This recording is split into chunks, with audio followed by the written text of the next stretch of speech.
সন্ধ্যা ৭টায় দোকান বন্ধ করে দেওয়ার ফলে ব্যবসায়ীদের ৭০ থেকে ৮০% ব্যবসা কমে গেছে, যার ফলে ব্যাপক ক্ষতির সম্মুখীন হচ্ছেন ব্যবসায়ীরা।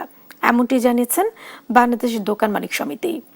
সকালে রাজধানীর মগবাজার কার্যালয়ে ৪০টি জাতীয় ভিত্তিক খুচরা ও পাইকারি ব্যবসায়ী সংগঠন আয়োজিত সংবাদ সম্মেলনে তারা বলেন, প্রয়োজন হলে অর্ধেক বিদ্যুৎ ব্যবহার হবে।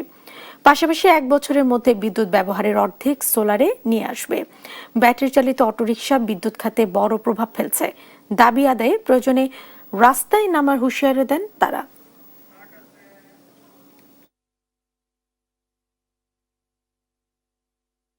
আমাদেরকে রাত্র 9:30 পর্যন্ত দোকানপাট খোলা রাখার ব্যবস্থা করে দেওয়া। প্রয়োজনে আমরা অর্ধেক বাতি জ্বালাবো। আমরা আপনাদের সামনে কথা দিচ্ছি, আমরা প্রয়োজনে অর্ধেক বাতি জ্বালাবো।